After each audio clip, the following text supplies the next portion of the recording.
నమస్తే. ప్రభుత్వాలు మారినాయి తప్ప టీఎస్పీఎస్సీ ఇప్పుడు టీజీపీఎస్సీ మాత్రం మారలేదు. అదే అధికారులు మారినా కూడా అలా వ్యవహారంగా మాత్రం మారలేదు. ఇక్కడ గతంలో గ్రూప్ 1 సంబంధించి కావచ్చు ప్రతి ఎగ్జాము లీకులు లేకపోతే ఏదో ఒక సమస్యతో ఉంది. ఇప్పుడు కూడా గ్రూప్ 1 విషయంలో అవకతవకలు జరిగాయని చెప్పేసి విద్యార్థులు మళ్ళీ రోడ్డు ఎక్కడం జరిగింది. ఒకసారి మాట్లాడదాం. మనతో పాటు గ్రూప్ 1 విద్యార్థులు ఉన్నారు.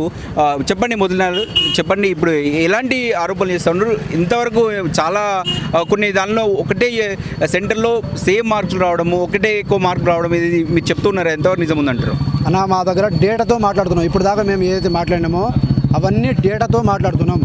డేటా విత్ ఎవిడెన్స్తో సహా ఉన్నాయి. వీళ్ళు అర్హత లేని ప్రొఫెసర్లు, రిటైర్ అయిన ప్రొఫెసర్లు, రెండు హాల్ టికెట్లు, కాంట్రాక్ట్ లెక్చరర్స్లు, ఇంకా ప్రైవేట్ కోచింగ్ సెంటర్ వాళ్ళు కూడా దీంట్లో వచ్చి ఎవాల్యుయేషన్ చేయించినారనేది కూడా మాకు సమాచారం ఉన్నది. ఒకవేళ ఆ సమాచారం మేము ఏదైతే ఎలిగేషన్ చేస్తున్నామో అది తప్పు అంటే మీరు ప్రభుత్వం నుంచి ఎవరెవరు ఎవాల్యుయేషన్ చేసినారో వాళ్ళ లిస్టు మొత్తం బయట పెట్టండి.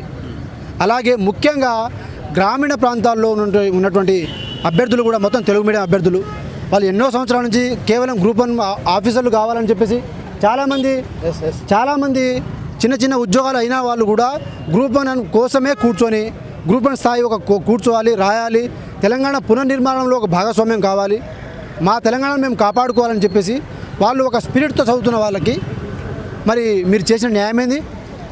ఏం న్యాయం చేసినారు మీరు? 10% కూడా వాళ్ళు క్వాలిఫై కాలేదు. 10% కూడా వాళ్ళు క్వాలిఫై కాలేదు.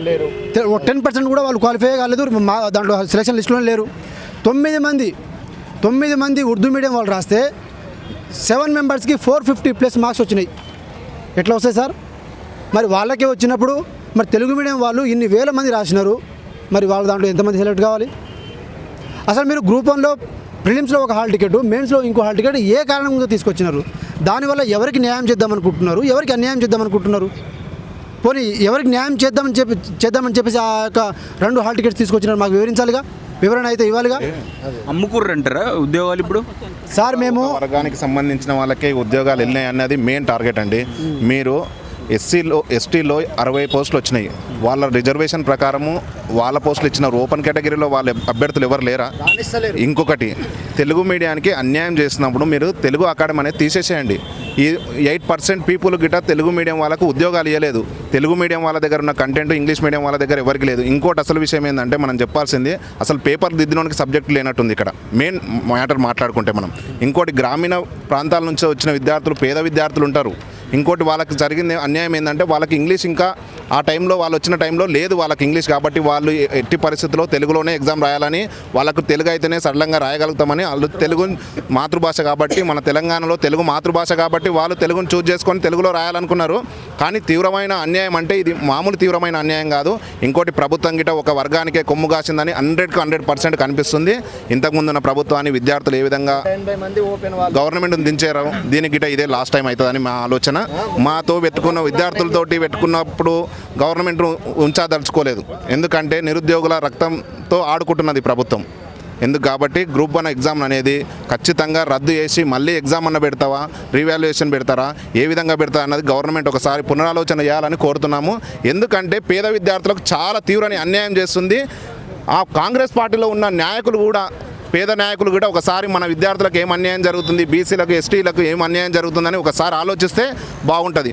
ఎస్సీ ఎస్టీ బీసీలు మాత్రమే తెలుగులో రాస్తారు ఎగ్జామ్, ఒకసారి ఆలోచించండి.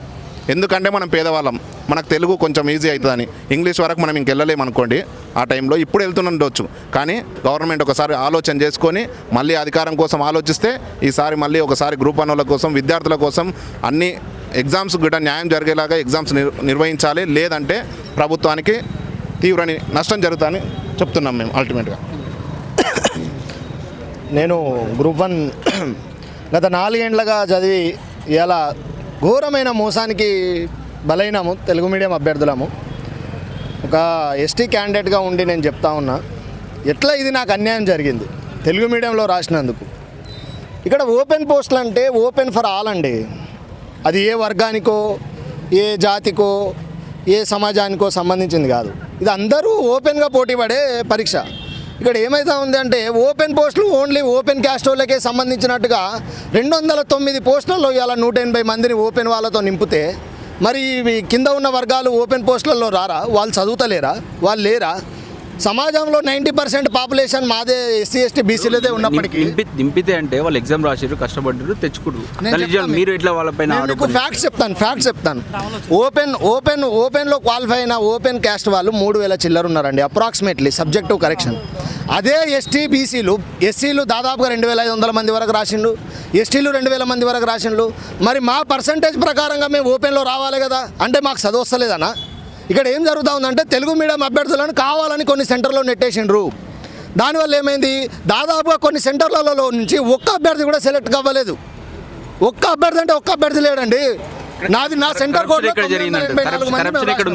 కరప్షన్ పేపర్ ఎవాల్యుయేషన్ దగ్గర కరప్షన్ జరిగింది. ఆంధ్ర వాళ్ళని తీసుకొచ్చి తెలంగాణ ఉద్యమం పేపర్లు చదివిండ్రు. ఎందుకు? తెలంగాణ ఉద్యమం చేసిన ఆఫీసర్లు ఈ ప్రభుత్వంలో ఉండొద్దని అనుకుంటుందా ఈ ప్రభుత్వం? తెలంగాణ ఉద్యమ చరిత్ర అంటే ఇవ్వాలండి, తెలంగాణ భూమిపుత్రులు కాదా రాసేది? తెలుగులో రాస్తాము. అట్లా అని ఇలా 2 మార్కులు 3 మార్కులు 1 మార్కు ఇట్లా ఎట్లా వస్తాయండి? 900 మార్కులకు 1 2 3 మార్కులు ఎట్లా పడతాయి? ఆన్ అండ్ యావరేజ్ చేసినా కనీసం 50 60 100 లోపు కూడా లేవు. ప్రతిసారి పేపర్ లీక్ల వల్ల మోసం అయిపోయినాం, బయోమెట్రిక్ వల్ల క్యాన్సిల్ అయిన మోసం అయిపోయినాం. ఇప్పుడు తీరా టైంకి చూస్తే మీకు కావాల్సిన వాళ్ళని పెట్టుకొని మేము ఇన్నేళ్లుగా సిన్సియర్గా ప్రిపేర్ అయిన అభ్యర్థులకేమో తీవ్రమైన అన్యాయం జరుగుతూ ఉంది. పేపర్ ఎవాల్యుయేషన్ ఎట్లా ఉందంటే పిల్లలు నవ్వుకునేటట్టుగా 10th క్లాస్ ఎవాల్యుయేషన్ కూడా లేదు. పిల్లలు అంటే ఒక హయ్యెస్ట్ బ్యూరోక్రసీ. రేపు చీఫ్ సెక్రటరీ అవుతారండి, గ్రూప్ 1 నుంచి సెలెక్ట్ అయిన అభ్యర్థి చీఫ్ సెక్రటరీ డీజీపీ అవుతారు.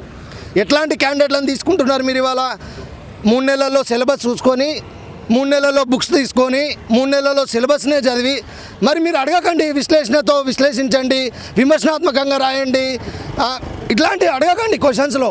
ఎందుకు డైరెక్ట్గా ఏముందో మీకు కావాల్సినట్టు అడుక్కోండి, కావాల్సినట్టు పెట్టుకోండి. తెలుగు మీడియంలో రాయకండి రా బాబు, మేము మీకు ఉద్యోగాలు ఇవ్వము, మీరు ఎందుకు కష్టపడుతున్నారు ఊరికే అశోక్ నగర్లో హైదరాబాద్లో వచ్చి. తెలుగు అకాడమీని రద్దు చేయండి, తెలుగు అకాడమీని రద్దు చేయండి. తెలుగులో కదా మేము చదివేది, తెలుగు అకాడమీ బుక్స్నే చదువుతాం. ఇంగ్లీష్ మీడియం వాడు అంటే ఇంటర్నేషనల్ స్టాండర్డ్స్లో చదువుతూ ఉంటాడు వాడు. మరి ఇంటర్నేషనల్ స్టాండర్డ్స్ ఉన్నప్పుడు ఇంటర్నేషనల్లోనే తీసుకోరండి. తెలుగు మీడియం అని ఎందుకు పెట్టుతున్నారు? అంటే 7,800 మంది తెలుగు మీడియం వాళ్ళు రాస్తే కనీసం 50 మంది రారా? రీవాల్యుయేషన్కి ఏమైనా అవకాశం ఇచ్చారా?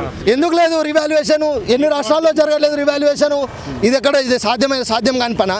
ఎందుకు? ఈ రాష్ట్రం బిడ్డలకే కదా న్యాయం అడగమన్నది. మేము పక్క రాష్ట్రానికి న్యాయం చేయమంటలేము కదా. ఈ రాష్ట్రంలో గ్రామీణ సమాజంలో ఉన్నటువంటి పిల్లలకే కదా అడిగేది. ఒక్కొక్కరము 4-5 ఏళ్ళు 10 ఏళ్ళ నుంచి ప్రిపేర్ అయ్యి మేము ఒడిసిపట్టినామండి తెలంగాణ సమాజంని. ఇవాళ ఏం తెలవనోడు యూపీఎస్సీ ప్రిపేర్ అయ్యి 2 నెలల్లో వచ్చి రాసినందుకు వానికి గ్రూప్ 1లో డిఎస్పీ ఆర్డీఓ లాంటి పోస్టులు పెడతా ఉన్నారు. ఇది ఎక్కడి న్యాయం? ఇది సామాజిక న్యాయాన్ని ప్రజాప్రభుత్వం అని వీళ్ళు విరోగుతున్నారు కదా. మరి ఇది ఎక్కడ సామాజిక న్యాయం ఉంది మీ దాంట్లో? కావాలని కొన్ని సెంటర్ల నుంచి దాదాపుగా 100 మంది ఎట్లా సెలెక్ట్ అవుతారు? ఒక సెంటర్ నుంచి ఒక్కడు కూడా ఎందుకు ఉండడు? నేను రాసిన సెంటర్లో 980 మంది రాసిండ్రు, ఒక్కడు కూడా మెరిట్ స్టూడెంట్ ఉండడు అందులో. ఒక్కడంటే ఒక్కడు. తెలుగు మీడియం ఇంగ్లీష్ మీడియంకి దాదాపు 100 మార్కుల వేరియేషన్ ఉందండి. కనీసం ఒక పేపర్లో 15 క్వశ్చన్లు రాయని వానికి అలా 400 పైన స్కోర్ వచ్చింది. అది ఎట్లా పాసిబుల్ అవుతుంది? తప్పుల తడక అంటే పేపర్ని వాడు తిప్పి కొట్టడము, ఏదో రైటింగ్ అంటే చూసి రాతలాగా ఇదేదో రైటింగ్ని బట్టి మార్క్స్ వేయటము, చేతి రాతను బట్టి మార్కులు వేయటము. అట్లాంటప్పుడు క్వశ్చన్ని చాలా అనలిటికల్గా అడగకండి, ఆబ్జెక్టివ్లో పెట్టేయండి. ఆబ్జెక్టివ్ మీతో చేత కాదు పేపర్లు దిద్దటం, మీ దగ్గర మ్యాన్ పవర్ లేదు. కోర్టులలో మీరు ఇష్టం వచ్చినట్టుగా వ్యవహారం చేస్తూ ఉన్నారు, కోర్టులో బొల్తా కొడుతూ ఉన్నది, తప్పుడు సమాచారం ఇస్తున్నారు, వెబ్ నోట్ ఇచ్చి ఎందుకు డిలీట్ చేస్తూ ఉన్నారు. అంటే 100 మందిలో ఓన్లీ ఎస్సీలు 5 ఎస్టీలు 3 ఉంటారా? ఇది ఎక్కడి న్యాయం అంటే మీరు చదువుతలేరా? వీళ్ళకి స్టాండర్డ్స్ లేవా? ఇండైరెక్ట్గా మీరు ఏం చెప్తా ఉన్నారు? వీళ్ళు రావద్దు, క్విడ్ ప్రోకో విధానం ఉండాలి, ప్రభుత్వం అగ్రరాజ్యం ఉండాలంటే అగ్రకులాల వాళ్ళు అధికారులుగా ఉంటారు, రేపు మాకు ఎన్నికల సమయంలో వీళ్ళే ఉంటారు చూసుకుంటారు. కాబట్టి 180 మంది ఎట్లా వస్తారు? 209 మందిలో 180 మంది ఓపెన్ కేటగిరీతో ఫిలప్ చేసిండ్రు. ఇది ఎక్కడికి సామాజిక న్యాయము? అంటే వాళ్ళే చదువుతారా? ఇది ప్రొపగాండా అండి. సమాజంలో తీవ్రమైన ప్రొపగాండా ఉంది. ఎట్లా అంటే వీళ్ళకి చదువు రాదు, వీళ్ళు చదవరు, వీళ్ళు రిజర్వేషన్లతోటే పైకి వస్తారు. సమాజంలో అట్టడుగున ఉన్న సమయంలో మాకు అంబేద్కర్ గారు రిజర్వేషన్లను కల్పించిండ్రండి మీరు కొద్దిగా పైకి రావాలని. అది మాకు ఒక అడిషనల్ బెనిఫిట్ కింద వచ్చింది. కానీ మీరు అంతే ఉండాలి, మీరు ఎక్కువ రావద్దు. మీకు ఎంతైతే 10% ఇచ్చినామో, ఎంతైతే 15% ఇచ్చినామో అంతే ఉండాలి, అంతకంటే ఎక్కువ రావద్దు అనే కాన్సెప్ట్లో ఇలా ఫిల్లింగ్ అనేది జరుగుతూ ఉంది. నేను అడిగేది ఏంటంటే మీరు ఏం చెప్పదలుచుకున్నారో చెప్పండి, మీడియా ముందుకు రండి. టీజీపీఎస్సీ నేను వెంటనే అడగదలుచుకున్నది ఏంది, మీరు మీడియా ముందుకు రండి, మేము పలానా డిమాండ్లు చేస్తూ ఉన్నాము, ఈ డిమాండ్ల మీద స్పందించండి. తెలుగు మీడియం అభ్యర్థులు మెయిన్స్లో ఎంతమంది క్వాలిఫై అయ్యారో చెప్పండి, మీరు బయటకు వచ్చి చెప్పండి. ఇది ప్రతిసారి గొడవలతో పోయేది కాదండి, శాంతి చర్చల ద్వారా మనం చర్చించుకుందాము. మీరు రండి, మమ్మల్ని ఇన్వైట్ చేయండి.